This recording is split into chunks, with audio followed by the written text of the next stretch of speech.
কেন মামু? এই সাপের কামড়ে মানুষ মারা যায়, সাপের কামড়ে হাঁস মুরগি মারা যায়। এই সাপের কামড় কি বেজি মনে কে? এই সাপে যেনকে বেজির একটা কামড় দেয়, বেজিটা কামড় খাইয়া লেন্দাটারে দাঁড়া করে পরে একটা দৌড় দেয়। দৌড় দিয়ে তো মেডিকেলে যায় না, বাইদের কাছে যায় না। বেজিটা সাপের কামড় খেয়ে কই যায়? জঙ্গলায় যা, জঙ্গলে তার মঙ্গল। ছোট একটা গাছ হয়, গাছের মধ্যে পাতা হয় তিনটা, ফল হয় একটা। ওই তিনটা পাতা বেজিয়ে সিরিয়া সাবে খায়। যেন সাপে কামড় মারছে ওই জায়গার মতো ডরা মারে। উপরে আল্লাহ পাক এই বেজির বিষটা হানি করে দেয়। বেজি যে গাছটা খাইলে সাপের বিষটা শরীরের জন্য পানি হয়। ওই গাছটা কি দূর নাই? আমি গাছটার নাম পেয়ে দিই। গাছটা পাইলে দুইটা রোগের কাজে লাগাবেন। সাপটা দেখেন তো জানতে হবে না গাছটা।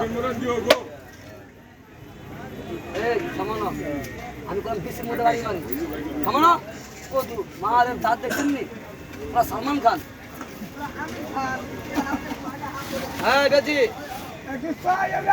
আস্তে একটা কামড় মারবি বেজি, জোরে না, দজভাঙ্গা মজমা। একটু আগান তো তোমার ফাঁকাটা পাটটা দেন।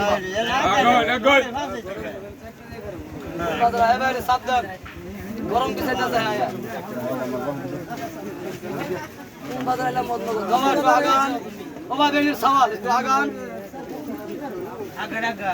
আপনারা ঝালমুড়ি খান, এই নবের মতন আপনাদের হাত দিতে পারবো না।